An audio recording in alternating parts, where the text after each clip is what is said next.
വന്നതുപോലെ തന്നെ ഞാൻ തനിയെ പോവുകയാണ്. യാത്രയ്ക്കുള്ള സമയം വളരെ വളരെ അടുത്തു കഴിഞ്ഞു. നീയും ഞാനും എന്നുള്ള യാഥാർത്ഥ്യത്തിൽ നിന്ന് അവസാനം നീ മാത്രമായി അവശേഷിക്കാൻ പോവുകയാണ്. നീ മാത്രം.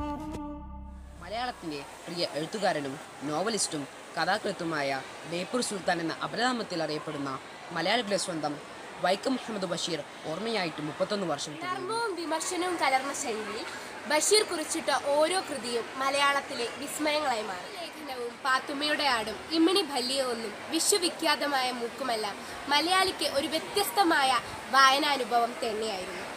ഒരു പുതിയ ഭാഷ സൃഷ്ടിക്കാൻ കൂടി ബഷീറിന് കഴിഞ്ഞു. കണ്ടുയിൽ പോലും കാണാൻ കഴിയാത്ത വാക്കുകളാണ് ബഷീർ സാഹിത്യത്തിൻ്റെ പ്രത്യേകത. അനുഭവങ്ങൾ വിവരിക്കാൻ അദ്ദേഹം സ്വന്തമായൊരു ഭാഷ തന്നെ സൃഷ്ടിച്ചു.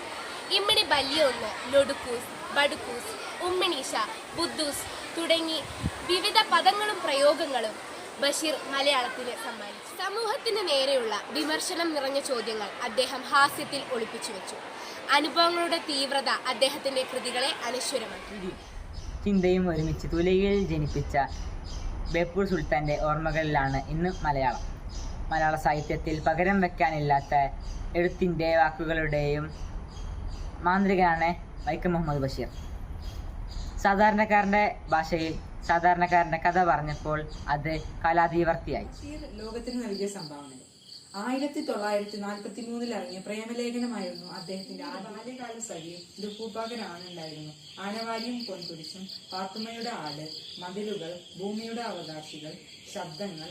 1982 ഇന്ത്യ ഗവൺമെന്റ് അദ്ദേഹത്തെ പത്മശ്രീ പുരസ്കാരം നൽകി ആദരിച്ചു. 1996 കൃതികൾ അദ്ദേഹം മലയാള കരയ്ക്ക് ആസ്വദിക്കുവാൻ വേണ്ടി. സാമാന്യമായ മലയാള ഭാഷ അറിയാവുന്ന ആർക്കും ബഷീർ സാഹിത്യം വഴങ്ങും. വളരെ കുറച്ച് മാത്രം എഴുതിയിട്ടും മലയാളത്തിലെ ഒരു സാഹിത്യ ശാഖയായി മാറിയത് അദ്ദേഹത്തിന്റെ ജീവിതാനുഭവങ്ങളുടെ കരുത്ത് കൊണ്ടായിരുന്നു. ഹാസ്യം കൊണ്ട് അദ്ദേഹം വായനക്കാരെ ചിരിപ്പിക്കുകയും ഭാവതീപ്രത കൊണ്ട് കരയിപ്പിക്കുകയും ചെയ്തു. സമൂഹത്തിന്റെ അടിത്തട്ടിൽ ജീവിക്കുന്ന മനുഷ്യരുടെ കഥകൾ അദ്ദേഹം പറഞ്ഞപ്പോൾ അത് ജീവസുറ്റതായി കാലാതിവർത്തിയായി. അതീവ ലളിതവും എന്നാൽ ശൈലികൾ നിറഞ്ഞതുമായ ആ രചനകൾ മലയാള വായനക്കാർക്ക് പാരായണ സുഗമങ്ങളായിരുന്നെങ്കിലും പരിഭാഷക്കാർക്ക് ബുദ്ധിമുട്ടുണ്ടാക്കി. എന്നിരുന്നാലും ബാല്യകാല സഖി, പാത്തുമ്മയുടെ ആട്, എൻ്റെ ഉപ്പപ്പാക്ക് ഒരു ആന ഉണ്ടായിരുന്നു എന്നീ നോവലുകൾ ഇന്ത്യയിലെ പ്രധാന ഭാഷകളിലെല്ലാം തർജ്ജമ ചെയ്ത് പ്രസിദ്ധപ്പെടുത്തിയിട്ടുണ്ട്. ജൂലൈ 5 ബഷീർ ദിനം ആചരിക്കുന്നത് അദ്ദേഹത്തിന്റെ സ്മരണയ്ക്കും അദ്ദേഹം